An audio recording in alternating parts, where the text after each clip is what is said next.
வீர சூர வீர சூர வீரா சோழ வீர சீரா ஞானம் வாழ வாராய் வாகை சூழ கொடுவோர் பகை போர நடுகள் சேர்க்கும் வீர மாறா காதல் மாற பூவோர் ஏங்கும் வீர பாவோர் போற்றும் வீர குறைவாளரை உலகமே மறந்தாலும் நம் தமிழ் மன்னர்களை நாம் மறக்க கூடாது. வணக்கம், நான் கீர்த்திதாஸ். கீர்த்தி காத்தம் தமிழ் பள்ளியில் 6 பகலவனில் பயில்கிறேன். என் பள்ளியின் கோட் எண் BVD 4055 ஆகும். இன்று புத்தக விமர்சனத்தில் நான் சொல்ல போகும் புத்தகத்தின் பெயர் கல்லணை கட்டிய கரிகால சோழனின் வரலாறு ஆகும். இந்த புத்தகத்தை எழுதியவர் ஜக்கீர் ஹுசைன் ஆகும்.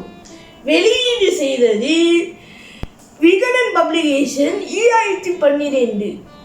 இந்த புத்தகத்தில் 352 பக்கங்கள் கொண்டவை. புத்தகத்தின் அட்டியில் இவரின் வீரமான தோற்றம் என்னை கவர்ந்திழுத்தது. வாருங்கள் கதைக்குள் செல்லலாம். கரிகால சோழன் கிமு 2ஆம் நூற்றாண்டைச் சேர்ந்த ஒரு சங்ககால மன்னர். முற்கால சோழர்களில் மிக முக்கியமான மன்னர். பெருங்கிள்ளி வெண்ணி திருமாவளவன் கரிகால பெருவளத்தான் என்றும் அழைக்கப்பட்டவர். தந்தை இளந்தி சென்னிக்கும் ஒரு வேந்தர் குல இளவரசியான தாய்க்கும் பிறந்த ஒரு செல்வ மகன்.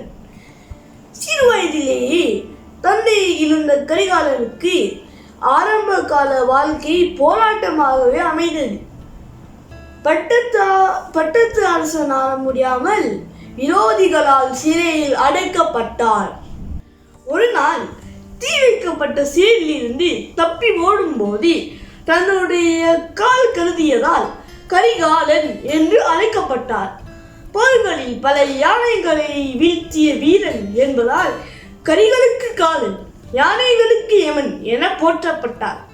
தனது மாமாவான புலவர் இரும்பிடத்தலையார் உதவியால் மறுபடியும் சிம்மாசனம் ஏறினார்.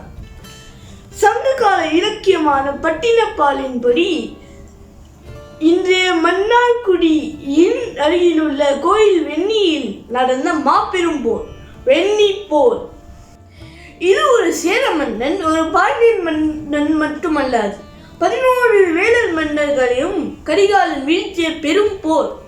சங்ககால இலக்கியங்களான புறநானூறு, பட்டினப்பாலை மற்றும் பொருளாற்றப்படை கரிகாலனின் பெருமையை பாடுகிறது.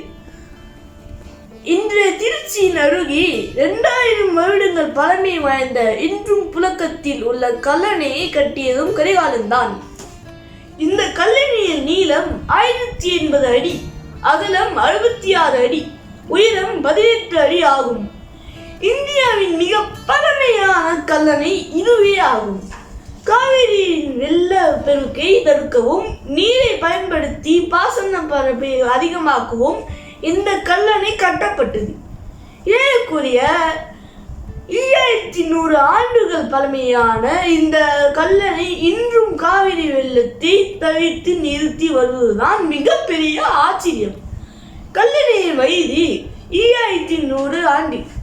கல்லும் களிமண்ணும் சேர்த்து கட்டப்பட்டது. இதனை கட்டி முடிக்க 30 ஆண்டுகள் ஆகின. ஆங்கிலேயர்கள் கரிகாலன் கட்டிய கல்லணை கண்டு பிரமித்து அதனை இடிக்காமல் அதை புதுப்பித்து வந்தனர்.